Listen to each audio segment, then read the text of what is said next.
indivisible, with liberty and justice for all. All right, good afternoon. All right, do not have any persons wishing to address the board on agenda or non-agenda items. We'll move to item 5, approval of minutes of meeting on March 1st, 2023. Can I get a motion and a second, please? So moved. All those in favor signify by saying aye. Aye. Opposed, same sign. That motion passes. Can I get a motion and a second to approve the agenda, please? So moved. Second. All those in favor signify by saying aye.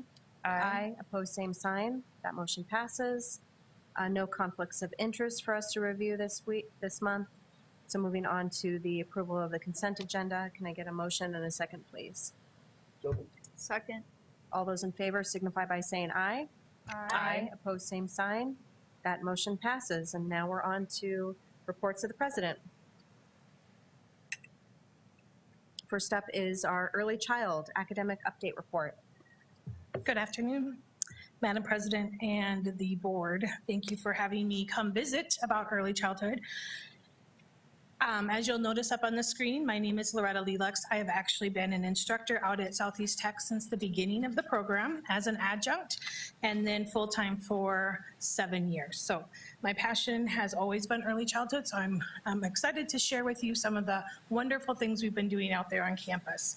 So I do have 2 additional professors that help me out, Susie Jones and Melissa Atkins. That's a picture there of one of our students that's currently doing a math activity with one of our little preschoolers over at the Scarborough Center. And you'll see a variety of pictures of students actually engaging with the children, which is why we are an amazing technical school, because we get to have hands-on from day one. So as you can read, there's the mission statement of the early childhood program. Moving on then with the core outcomes for our program. Again, we're really focused in on child development. That's going to be our main focus. How do children grow and develop, and getting the students educated on those concepts, as well as what are professional skills that are needed in the profession. So how do you work with children? How do you ensure that you're doing classroom management? And again, we're working with students to teach them about birth through age 8. Again, as an associate's degree, if they want to go on for their 4-year degree to be an elementary school teacher, we can provide that foundation for them. So you can see those 4 areas under program outcomes. Sorry, that lighting's a little bit off there, but one of the things that I wanted to highlight is, again, those technical skills that are expected of individuals once they graduate with their associate's degree in early childhood. You're going to see child development, classroom management, professional skills, standards within the industry, standards within what the state would require for licensing, and then just enforcing health and safety practices, which are going to be key and most important. So moving on, then I would like to highlight some of the accomplishments and the exciting news that we've had. We were able to obtain some dollars from the Department of Social Services, Office of Child Care Services, to support 20 full ride scholarships.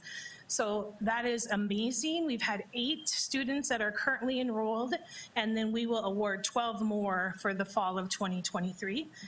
Their only commitment then is to give 2 years of service back to the state of South Dakota, which I think is minimal, and students are super excited about having the opportunity to not only have a free ride scholarship, but also to be working in the field. The second highlight that we're pretty proud of, we've been working for a long time to try to get our credits articulated to SDSU in their early childhood program. So we were able to sign a contract for 20 of our early childhood credits to move forward into SDSU with a total of 31 within the whole college. So again, for those individuals that are interested in moving forward, we have another avenue for them. And then lots of pictures there to highlight student organization, our early childhood student organization. We've done a variety of things since the beginning of our program.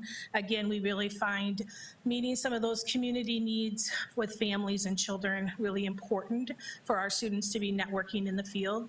So we've done lots of donations to child organizations, I guess. And then also that last one, if you're not familiar, law enforcement, firefighters will take stuffed animals out with them if there's a child that needs to be pulled out of the home or maybe has lost some things. So we were able to contribute some of those stuffed animals for them. So I think that's a pretty unique, fun volunteer opportunity as well. And then a couple other accomplishments. We're part of the Sioux Falls WOW. If you've not heard that, that's been going on for, I think, 15, maybe 18 years. And it happens every January and February at the Washington Pavilion. And there's over 500 early childhood educators that come throughout the state. And there's a professional keynote speaker that comes and educates us on some concept, and our students are highly involved in that. They not only volunteer, we're a sponsor, so they can be part of that networking with other professionals. And then in the last couple of years, I've asked the students to do a poster session. So that adds a little bit more of a layer to getting participants to learn about what we're doing. Partnerships.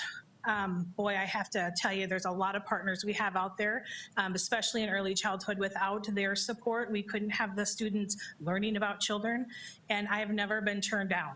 Centers, family, childcare, social services, they want our students in, not only for recruitment purposes, but also just to be able to build their skills. Scarborough Center on campus is, of course, our #1 lab site. And then just to highlight there that one of our students did get a student award through the South Dakota Association for the Education of Young Children, which was a big honor for Ms. Kaylee. And then the last slide that I have for you this afternoon is data. So again, we continue to grow our program. I just ran some statistics before the meeting. I think we're at 26 students that are currently looking at coming in the fall. I'm sure that has to do with the scholarship opportunities. So that's wonderful, and we hope that we can continue to build some sort of support for our students that are interested. Any questions that you guys might have? With the retention rate, is that because they're getting jobs? There's so many in need that they're not staying. Yeah, we're very fortunate to have high placement rates, as you can see there. There's a great need in our community. I'm sure you've seen that and heard that for probably the last couple of years, and that continues to be something that we're constantly collaborating with the Sioux Falls Collaboration. We're part of those conversations that we're having to try to, again, increase our workforce, but also the quality of individuals that enter the workforce is going to be key. I think what you guys do, I mean, I think a lot of adults need to go back to preschool and kindergarten and learn how to wait in line and, you know, follow the rules and not blurt out and so forth. So what you guys appropriately. Exactly, behavior appropriately. Well, we appreciate that support because it's really important for our field to be recognized.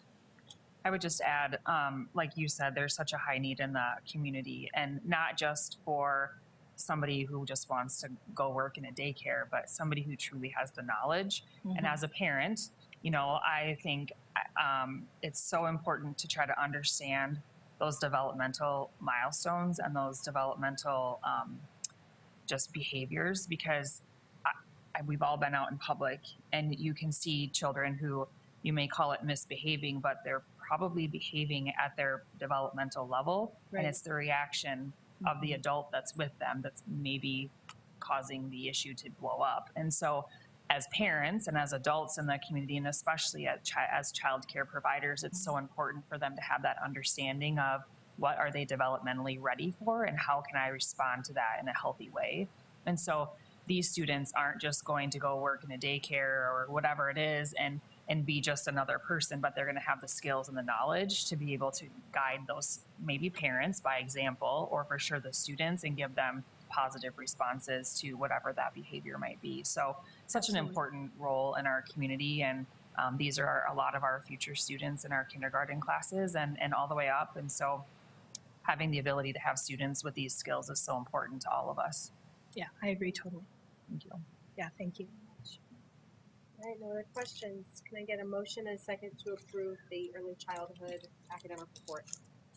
So moved. Second. All those in favor signify by saying aye. Aye. Opposed, same sign. That motion passes. On to the FY24 budget guidelines, timelines, and outlook. President Sarabitz and members of the board, Rich Clune, Vice President, Finance and Operations. What you have before you is probably a repeat of what you saw last year in terms of the executive summary related to our budget adoption, updated the dates in there. And if you notice, it's a pretty accelerated timeline. We want to try to stay on task and get that tentative adoption before you in May. We may have a little more modification as we go to that final adoption, but just kind of a couple general comments and overviews. We came off a pretty positive legislative session in terms of funding, so that's one aspect that's going to blend into this budget. The second one is the completion and implementation of the strategic plan, which includes many tactical goals and objectives.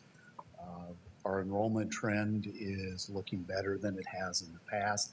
So the point I'm making to all this is that it looks like there's going to be some funding mechanisms, which I would probably say in the last 10 years, we have been challenged to really tie specific dollars to specific strategic objectives. So the combination of the legislative package, some increased enrollments, that updated a new strategic plan, I think you'll see a closer tie and connectivity to that. So rather than what we've done in the past is kind of a blend of an incremental zero-based budgeting approach, you're going to start to see something that's going to blend in those strategic objectives, which will still have, here's our baseline operations, but we'll start to blend in those components of it. So again, it's the goal is to get this before you at our May meeting with the tentative adoption. So we will be working pretty hard over the next several weeks and probably greater focus after our HLC visit to this. We'll start finalizing revenue estimates. We should be able to get something together for you guys pretty good. It shouldn't modify much from the final, but there's always changes. So I would stand by for any questions or clarifications. But again, this is very similar to what we've presented in the past. Thank you. Any questions for Rich? I move that we adopt the budget guidelines, timeline, and process for the F124 budget. Can I get a second? Second. Okay. Any further comments? All those in favor signify by saying aye. Aye. Opposed, same sign.